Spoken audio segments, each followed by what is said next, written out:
وہم و گمان میں بھی نہیں تھا کہ ان کے ساتھ اس طرح کے حادثات پیش آئیں گے۔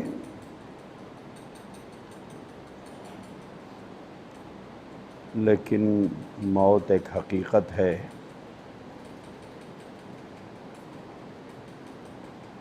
اس کا انکار نہیں کیا جا سکتا۔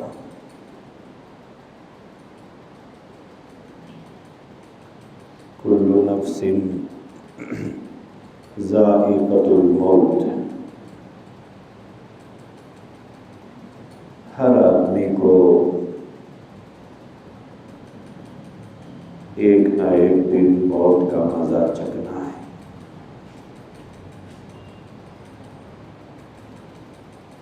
موت سے آج تک نہ کوئی بچ سکا ہے، نہ آئندہ کوئی اس سے بچ سکتا ہے۔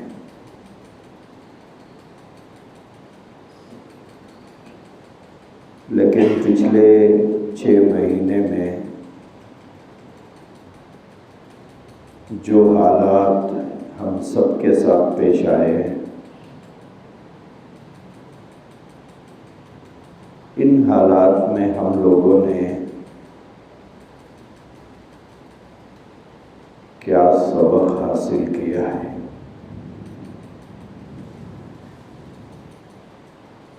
ان حالات سے ہم نے کیا سیکھا ہے؟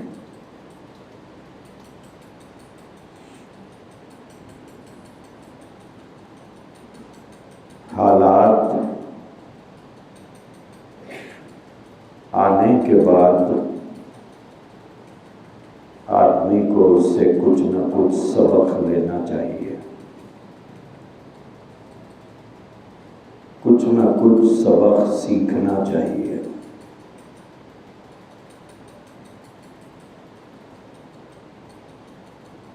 اس عالمی وبا میں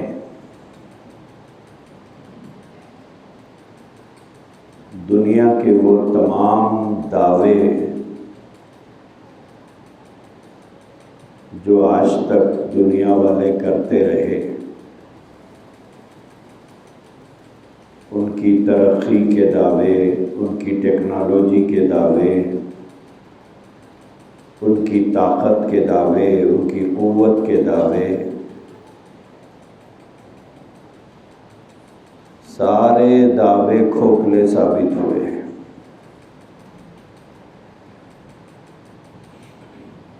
اور ایک مرض کے سامنے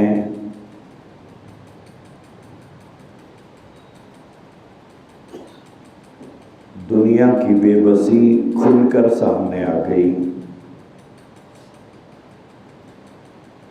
اور ان کی لاچاری اور مجبوری دنیا سے چھپ نہیں سکی۔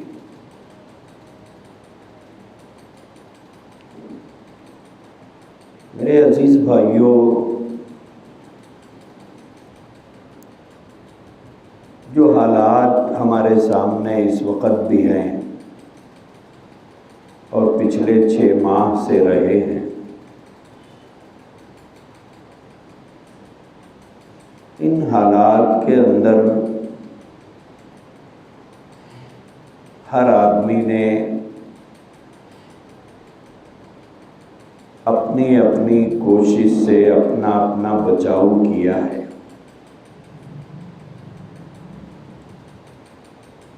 حتی المقدور ہم میں سے ہر آدمی یہ کوشش کرتا رہا کہ کسی طرح سے اس وبا سے میں اور میرے گھر والے محفوظ رہیں۔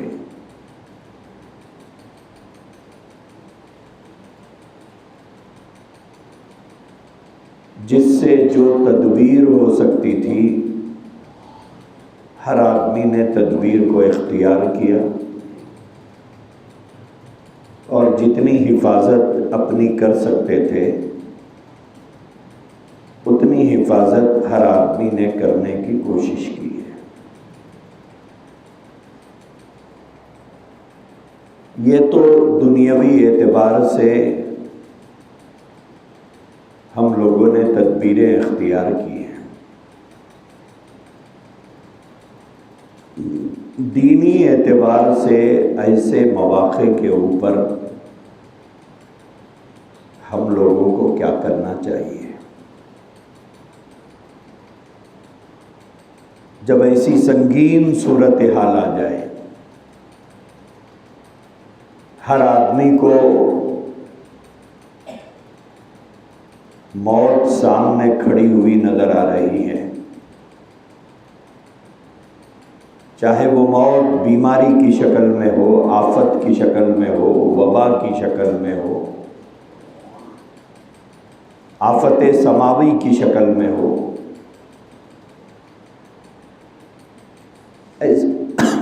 ایسے مواقع کے اوپر کیا کرنا چاہیے؟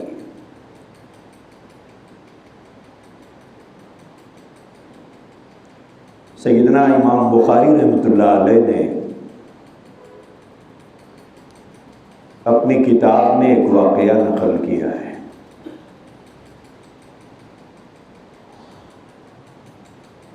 رسول اللہ صلی اللہ علیہ وآلہ وسلم نے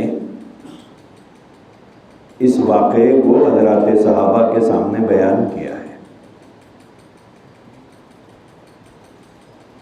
واقعہ یہ ہے کہ 3 آدمی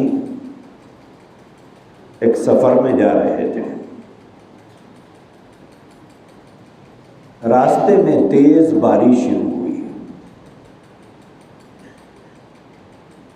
ان تینوں نے بارش سے بچنے کے لیے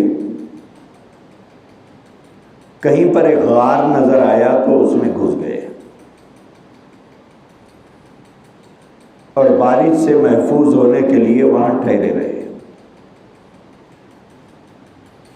اتفاق ایسا ہوا، اوپر سے ایک پتھر لڑکتا ہوا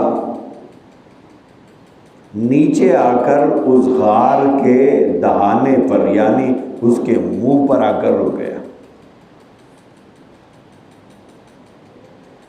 تینوں اندر بند ہیں اور غار کا راستہ بند ہو گیا۔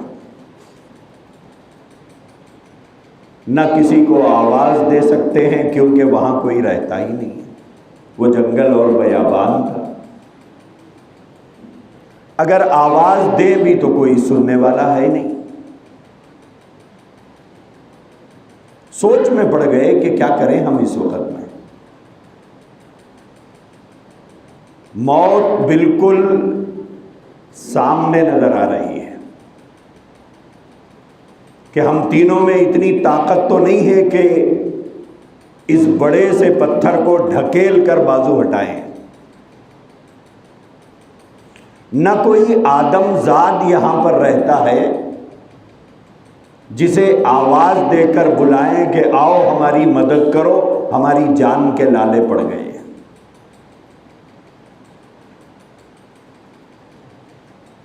ایسی کوئی شکل ہی وہاں پر نہیں تھی۔ تو تینوں نے مل کر آپس میں مشورہ کیا کہ کیا کیا جائے، جان تو خطرے میں ہے اس وقت میں۔ تینوں نے آپس میں مشورہ یہ کیا کہ ہماری اپنی زندگی کا کوئی ایک ایسا کام جو ہم نے خالص اللہ کو راضی کرنے کے لیے کیا تھا، اس میں کوئی کھوٹ نہیں، اس میں کوئی ملاوٹ نہیں، اس میں دکھاوے کا کوئی جذبہ نہیں، واہ واہ کی کوئی آرزو نہیں، شاباشی کی کوئی تمنا نہیں، تعریف حاصل کرنے کا کوئی مقصد نہیں۔ بولے تلاش کرو کوئی ایسا کام جو ہم نے کیا، اور وہ اللہ کے سامنے پیش کرے، اور پیش کر کے اللہ سے دعا کرے۔ تو اس میں سے ایک شخص نے کہا کہ پروردگار عالم، میرا روزانہ کا معمول یہ تھا کہ میں جب کاروبار سے واپس آتا، بکریوں کا دودھ نکالتا یا جانور کا دودھ نکالتا، تو سب سے پہلے میں اسے اپنے ماں باپ کو پلاتا، اس کے بعد میں اپنے اہل و عیال کو پلاتا۔ ایک دن ایسا ہوا کہ میں آگ جلانے کے لیے لکڑیوں کی تلاش میں بہت دور نکل گیا۔ جب لکڑیاں لے کر میں واپس آیا، آگ جلایا، دودھ گرم کیا، اور دودھ لے کر جب ماں باپ کے پاس پہنچا تو اتفاق سے انہیں نیند لگ گئی تھی۔ تو میں نے انہیں نیند سے اٹھانا گوارا نہیں کیا کہ ابھی تو سوئے ہیں، کیسے اٹھاؤں ان کو۔ تو میں دودھ کا پیالہ لے کر کھڑا رہا، جب وہ جاگ جائیں تو میں انہیں پیش کروں۔ لیکن اتفاق ایسا ہوا کہ وہ جاگے ہی نہیں، اور میرے بچے بھوک سے میرے پیروں سے لپٹ کر رو رہے تھے کہ ہمیں پلا دیجیے۔ لیکن میرا دل گوارا نہیں کیا کہ ماں باپ کو پلائے بغیر میں اپنے بچوں کو پلاؤں، لہذا دودھ کا پیالہ لے کر میں کھڑا کا کھڑا رہ گیا۔ صبح ہو گئی، جب صبح ہوئی تو میں نے وہ دودھ انہیں پیش کیا۔ جب انہوں نے دودھ پی لیا تو پھر میں نے اپنے بچوں کو پلایا۔ اس شخص نے اللہ کی بارگاہ میں عرض کیا کہ پروردگار عالم، یہ کام میں نے خالص آپ کی رضا کے لیے کیا تھا، آپ کی خوشنودی کے لیے کیا تھا۔ اگر واقعتاً میں نے یہ کام آپ کی رضا کے لیے، آپ کی خوشنودی کے لیے کیا ہے، تو یہ جو مصیبت، یہ بلا جو آ کے ہمارے سر پہ کھڑی ہوئی ہے، اس سے ہمیں نجات عطا فرما دیجیے۔ تو غار کے دہانے پر جو پتھر آ کر رکا تھا وہ تھوڑا سا ہٹا۔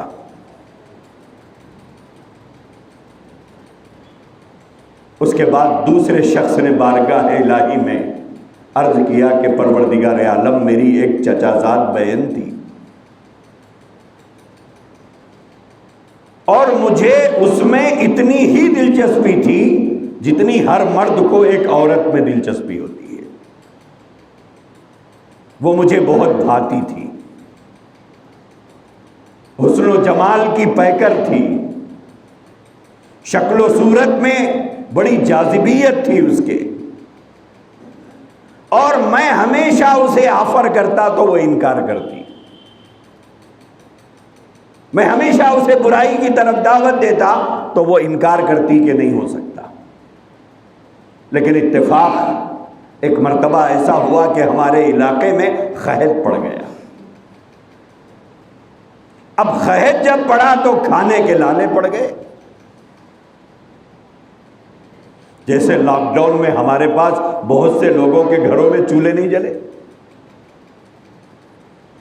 وہ لوگ جو میں کرتے تھے، اچھے اچھوں کی میں ختم ہو گئی۔ لاک ڈاؤن نے دنیا کو دو سبق دیے، حکمرانوں کا غرور توڑ دیا اللہ نے، اور دولت مندوں کے فخر کو توڑ دیا۔ جو ناز کرتے تھے دولت کے اوپر، مال کے اوپر، ان کے فخر کو چکنا چور کر دیا اللہ نے۔ تو جب قحط پڑا تو کھانے پینے کے لالے پڑ گئے، تو وہ لڑکی اپنے چچا زاد بھائی کے پاس آئی اور کہی کہ قحط کا زمانہ ہے، کچھ تو مدد کر دو۔ تو اس نے کہا کہ موقع اچھا ہے، اس سے فائدہ اٹھانا چاہیے، کیونکہ لوگ مجبوروں کا بہت فائدہ اٹھاتے ہیں۔ کوئی مجبور دکھتا ہے تو ہم مجبور کی مدد کرنا نہیں جانتے، لوگ اس کا خون چوسنا جانتے ہیں۔ جیسے اس وبا کے اندر یہ سلاٹر ہاؤس نما دواخانے ہیں، یہ دواخانے تھوڑے ہی ہے، یہ سلاٹر ہاؤس ہے جہاں انسانوں کو ذبح کیا جاتا ہے۔ شاید جنگل میں رہنے والے بھیڑیے اور درندے ترس کھاتے ہوں گے، لیکن اس سے بھی زیادہ بے حس ہیں یہ لوگ۔ تو اس نے موقع کا فائدہ اٹھا کر کہا کہ دیکھ، میری خواہش پوری کر، تیری ضرورت پوری کر دیتا ہوں۔ اللہ کے نبی علیہ الصلوۃ والسلام کی وہ حدیث یاد کیجئے جس میں حضور نے فرمایا کاد الفقر ان یکون کفرا، فقر و فاقہ آدمی کو کفر کی دہلیز تک لے جاتا ہے۔ یہ تو گناہ تھا، فقر و فاقے پر آدمی کفر قبول کرنے پر مجبور ہو جاتا ہے۔ تو اس لڑکی نے کہا ٹھیک ہے۔ جب یہ شخص اس لڑکی سے اپنی خواہش پوری کرنے کے لیے مکمل طور پر تیار ہو کر اس پر جب حاوی ہونا چاہتا تھا، تو اس لڑکی نے اپنی زبان سے کہا کہ اللہ کے بندے، اللہ سے ڈر، میری بے بسی کا فائدہ نہ اٹھا، میری مجبوری کا فائدہ مت اٹھا، اللہ سے ڈر۔ وہ شخص فوراً اٹھ کے کھڑا ہو گیا۔ اس نے اللہ کی بارگاہ میں کیا کہ پروردگار عالم، میں نے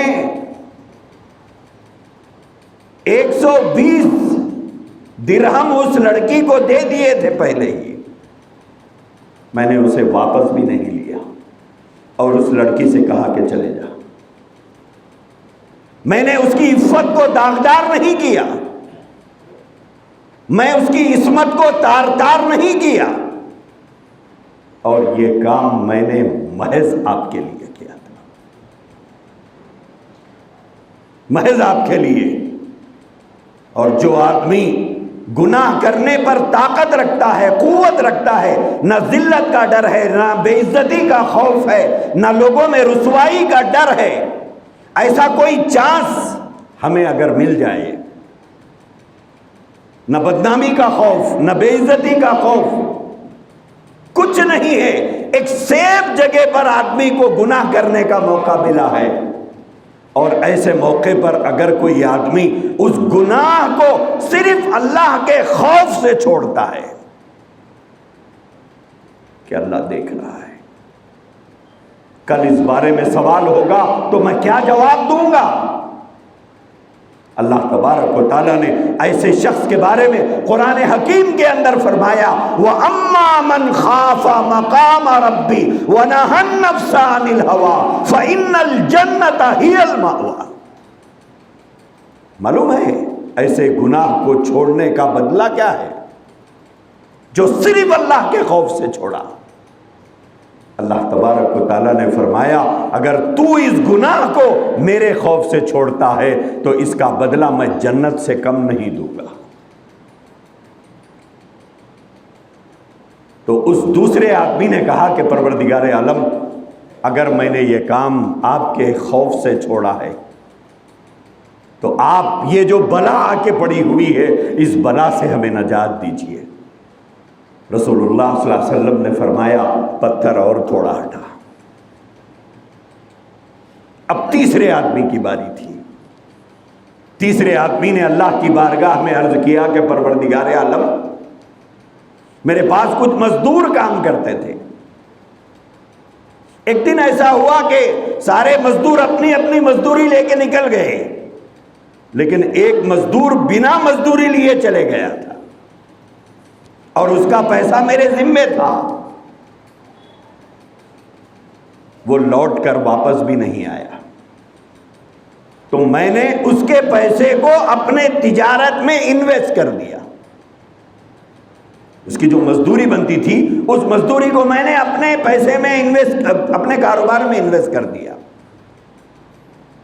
اور وہ بڑھتا بڑھتا بڑھتا بڑھتا اونٹوں کی شکل میں، گائے کی شکل میں، بکریوں کی شکل میں، بھیڑ کی شکل میں ایک بڑی تعداد ہو گئی۔ اور ایک عرصہ گزرنے کے بعد ایک دن وہ شخص آیا، آ کر اس نے کہا کہ دیکھو میری ایک دن کی مزدوری تمہارے ذمے ہے، آج میں اس مزدوری کا مطالبہ کرنے کے لیے آیا ہوں تم سے، وہ مزدوری مجھے دے دو۔ تو اس شخص نے اسے کہا کہ یہ جتنا تم دیکھ رہے ہو یہ سب تمہارا ہے، لے جاؤ۔ اس نے کہا کہ بھائی مذاق مت کرو، مذاق مت کرو، کیوں میرا مذاق بناتے ہو؟ تو اس شخص نے کہا کہ مذاق نہیں، تیری مزدوری کو میں نے کاروبار میں انویسٹ کیا ہے، یہ بینیفٹ ہے جو سامنے ہے، یہ سب تیرا ہے اور تو اسے لے کر چلا جا۔ تو وہ شخص وہ ساری چیزیں جتنی اس نے بتائی تھی وہ ساری لے کر چلے گیا، ایک بھی اس کے لیے نہیں چھوڑا۔ تو وہ تیسرے شخص نے اللہ کی بارگاہ میں عرض کیا کہ پروردگار عالم، یہ کام میں نے صرف آپ کی رضا کے لیے کیا ہے، میں نے آپ کی رضا کے لیے کیا ہے۔ اگر یہ عمل آپ کی بارگاہ میں مقبول ہے، آپ نے میرے اس عمل کو اگر قبول کر لیا ہے، تو یہ پتھر کی شکل میں جو وبا، جو بلا آ کر یہ غار کے دہانے کو بند کر کے ہم کو باہر نکلنے سے روکے رکھی ہوئی ہے، اس سے نجات عطا فرما دیجئے۔ تھوڑی دیر کے بعد وہ پتھر سڑک کے بازو آ گیا۔ اس کے بعد یہ تینوں افراد باہر نکلے۔ یہ واقعہ بخاری کے اندر مذکور ہے، رسول اللہ صلی اللہ علیہ وسلم نے سابقہ امتوں کا واقعہ کہہ کر بیان کیا ہے۔ اب یہ واقعہ ہم نے سنا ہے، جس وبا سے پچھلے 6 ماہ سے ہم سب متاثر ہیں، ایک خوف کا ماحول، کب کیا ہوگا، کب کیا ہوگا، کب کیا ہوگا۔ قرآن کریم نے بیان کیا ہے میدان محشر میں ایک آدمی دوسرے آدمی سے ملنے تیار نہیں ہوگا، وہاں کوئی کسی سے نہیں ملے گا۔ حد یہ ہے کہ باپ بیٹے سے نہیں ملے گا، ماں بیٹے سے نہیں ملے گی، بھائی بھائی سے نہیں ملے گا۔ وہ قیامت کبریٰ ہے، یہ قیامت صغریٰ ہے، جو ہاتھ ملائے تو ہم پیچھے کر لے رہے، نہیں بھائی۔ سوال یہ ہے میرے بھائیوں کہ ان حالات سے ہم نے سبق کیا لیا ہے؟ ہمیشہ ایک بات یاد رکھیے، جب آفتوں میں گر جاتے ہیں، جب مصائب میں گر جاتے ہیں، ٹٹولیے اپنے پچھلی زندگی میں کوئی عمل ایسا ہمارے پاس ہے جو ہم اللہ کی بارگاہ میں پیش کر سکیں۔ 2 رکعت ایسی نماز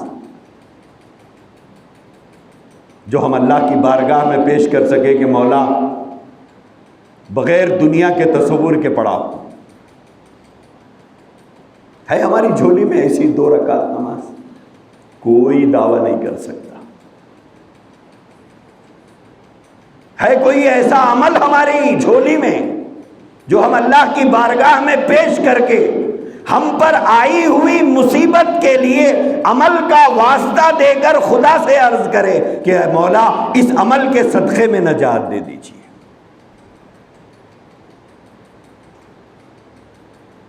ٹٹول کے دیکھیے کوئی عمل ملے گا ہمیں، اگر ملتا ہے تو بہت اچھا ہے، نہیں ملتا ہے تو کچھ موتی اپنی جھولی میں بھی رکھیے جو برے وقت میں ہمارے کام آ سکے۔ ہم ضرور ایک دوسرے سے کہتے رہے دعا کیجئے، دعا کیجئے، دعا کیجئے۔ میرے بھائیوں، دعا کرائیے نہیں، دعا لیجئے۔ دعا کرانے میں، دعا لینے میں بہت بڑا فرق ہے۔ دعا کرانا ایک الگ چیز ہے، دعا لینا ایک الگ چیز ہے۔ لیجئے دعا اپنے ماں باپ کی، لیجئے دعا اپنے بہنوں اور بھائیوں کی، لیجئے دعا اپنی بیوی کی، لیجئے دعا اپنے پڑوسی کی، لیجئے دعا اپنے محلے اور بستیوں کے غریبوں، محتاجوں، لاچاروں، مجبوروں، بے بسوں اور بے کسوں کی۔ یتیموں اور بیواؤں کی دعا جو دی جاتی ہے وہ دل سے دی جاتی ہے. دعا کرانے میں دعا لینے میں بہت بڑا فرق ہے. اپنے کو قابل بنائیے دعا لینے کے. اللہ کے نبی علیہ الصلوۃ والسلام نے ارشاد فرمایا جو مسلمان بھائی اپنے پیٹھ پیچھے جب کسی کے لیے دعا کرتا ہے وہ قبولیت کے بہت قریب ہوتی ہے. وہ دعائیں جو آپ کے پیٹھ پیچھے آپ کے لیے میں کروں اور میرے پیٹھ پیچھے دعائیں آپ میرے لیے کریں وہ دعا زیادہ قبولیت کے قریب ہے. اس لیے دعا لینا بھی ہے اور اپنے دامن میں اپنی جھولی میں کچھ جوہر ایسے رکھنا بھی ہے جو برے وقت میں اللہ کی بارگاہ میں پیش کر کے عرض کر سکے پروردگار عالم یہ ٹوٹا پھوٹا عمل ہے جو میں نے خالص تیرے لیے کیا ہے، خالص تیرے لیے کیا ہے. اس مصیبت سے، اس پریشانی سے، اس فاقے سے، اس قرض کی وبا سے، اس بیماری کی بلا سے، اس گھر کی پریشانیوں سے، اس اولاد کی مصیبت سے، اس گھریلو خانہ جنگی سے کیا کیا حالات سے ہم دوچار نہیں ہیں. لیکن کوئی عمل ہماری جھولی میں ایسا نہیں ہے جو اللہ کی بارگاہ میں پیش کر کے کہہ سکے کہ مولا اس بلا سے، اس وبا سے ہمیں نجات عطا فرمائیے. اگر ہماری جھولیوں میں ہے تو بہت اچھا ہے، نہیں ہے تو کچھ موتی ایسے اپنے جھولی میں رکھنے کی فکر کیجئے، کوشش کیجئے. اللہ تبارک و تعالی ہم سب کو توفیق عطا فرمائے کہ بارگاہ الہی میں پیش کرنے کے اور پیش ہونے کے قابل اللہ تبارک و تعالی ہم سب کو بنائے. وآخر دعوانا ان الحمد للہ رب العالمین.